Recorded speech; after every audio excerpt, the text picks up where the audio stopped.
మిత్రులకు తెలియజేయనిది ఏమనగా తేదీ 9/1/2024 సాయంత్రం 3 గంటల సమయంలో మార్కెట్ గల్లీ బాలాజీ నగర్ నందుగల ఒక ఇంటిలో ప్రభుత్వం చేత నిషేధించబడిన గంజాయి అమ్ముతున్నారని నమ్మదగ్గ సమాచారం రాగా అట్టి స్థలాన్ని రైడ్ చేయుటకు ఎస్ఐ గారు ఉన్నతాధికారులకు తెలియజేసి వారి యొక్క పర్మిషన్ తీసుకొని తన సిబ్బందితో వెళ్లి అక్కడ ఉన్న అట్టి ఇంట్లో అనుమానాస్పద స్థితిలో ఉన్న ఇద్దరు వ్యక్తుల్ని పోలీసు సిబ్బంది సహాయంతో పట్టుకోవడం జరిగింది.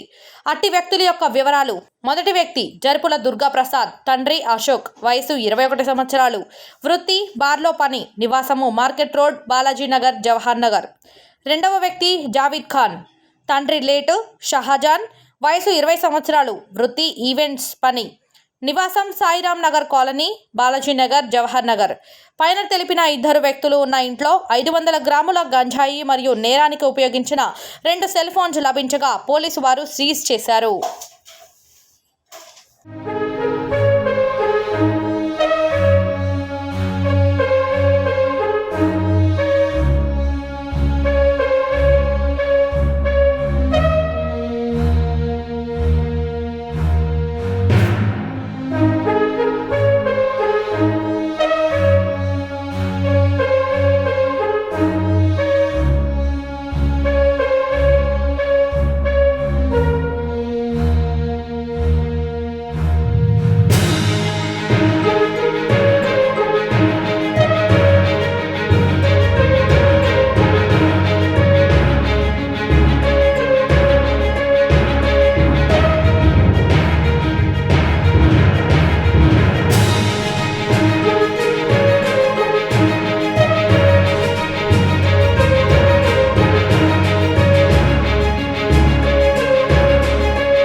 మీడియా మిత్రులకు తెలియజేయనిది ఏమనగా తేదీ 9/1/2024 సాయంత్రం 3 గంటల సమయంలో మార్కెట్ గల్లీ బాలాజీ నగర్ నందుగల ఒక ఇంటిలో ప్రభుత్వం చేత నిషేధించబడిన గంజాయి అమ్ముతున్నారని నమ్మదగ్గ సమాచారం రాగా అట్టి స్థలాన్ని రైడ్ చేయుటకు ఎస్ఐ గారు ఉన్నతాధికారులకు తెలియజేసి వారి యొక్క పర్మిషన్ తీసుకొని తన సిబ్బందితో వెళ్లి అక్కడ ఉన్న అట్టి ఇంట్లో అనుమానాస్పద స్థితిలో ఉన్న ఇద్దరు వ్యక్తుల్ని పోలీసు సిబ్బంది సహాయంతో పట్టుకోవడం జరిగింది.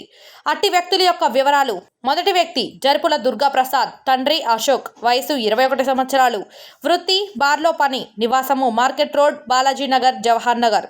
రెండవ వ్యక్తి జావీద్ ఖాన్, తండ్రి లేటు షహాజాన్, వయసు 20 సంవత్సరాలు, వృత్తి ఈవెంట్స్ పని, నివాసం సాయిరామ్ నగర్ కాలనీ, బాలాజీ నగర్, జవహర్ నగర్. పైన తెలిపిన ఇద్దరు వ్యక్తులు ఉన్న ఇంట్లో 500 గ్రాముల గంజాయి మరియు నేరానికి ఉపయోగించిన 2 సెల్ ఫోన్స్ లభించగా పోలీసు వారు సీజ్ చేశారు.